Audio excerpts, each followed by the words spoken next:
When you hear that, what do you make of it? The idea that there's not a Ukraine? Well, to be honest, I've heard it for many, many times in my life, and especially when I was traveling abroad and speaking about Ukraine to many people in Europe as well.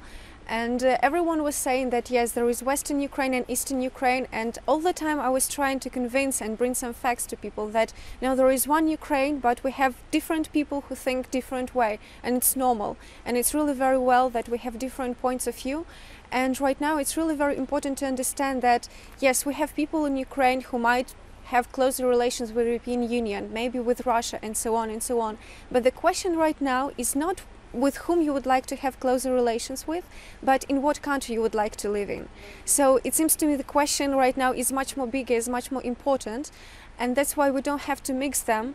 And while answering the first question, we might say, yes, I want to be Ukrainian, I mean just like to have Ukrainian citizenship, but I would prefer my country to have closer relations with Russia. And this is the thing which is right now happening in Crimea, in Donetsk, in Luhansk, when people are protesting and they are supporting of this idea of staying within Ukrainian borders.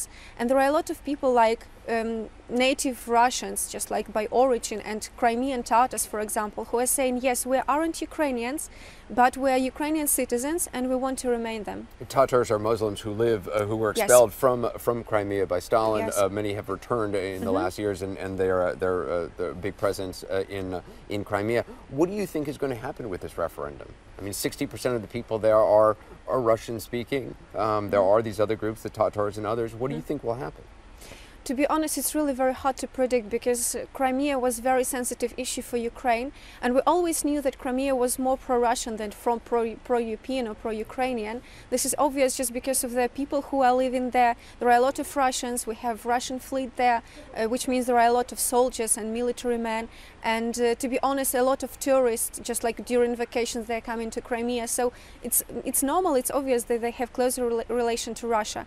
But to be honest, we don't know what about in political terms, how they're gonna vote. The problem with referendum as referendum right now in Ukraine is that because of laws, just like central laws in Ukraine, they aren't perfect, and it's really very easy to falsificate results. And unfortunately, knowing how this scheme works in Ukraine, we're expecting that those results, they won't show the real picture of what people think and what people know. And also there is a very important thing, you've mentioned Tatars who were, by Stalin, they were expelled from, just like they were taken off from their native land. When Russians saying that Crimea was always Russian, it's not true. Basically, when we're looking in the history, this is the motherland of Crimean Tatars. And right now, when people who have been living there for centuries, when they are saying that we would like to remain within Ukrainian borders, this is a very important message for us. Because when we're speaking about minorities and when we're speaking about minorities' rights, first of all, we have to respect the voice of Tatars and things they would like to have. Just very briefly, are you frightened now? Are you scared? I mean, these are obviously very difficult days. These are frightening days. It's really very hard.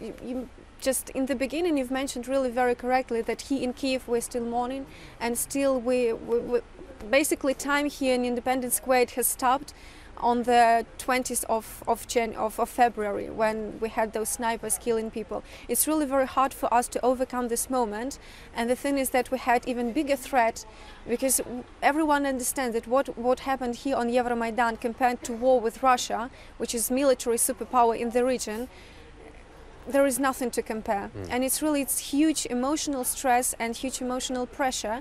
And yesterday I was talking to a friend of mine from Poland, and she was asking basically a very simple question. We had different messages in our own media. Please explain me in 2 sentences what's happening in Ukraine, what might be happening next. And I said, situation is really very, very tough. And we feel this pressure every time, every day, with messages that someone was kidnapped or attempt to be kidnapped, that we have Russian militaries occupying another or blocking another base.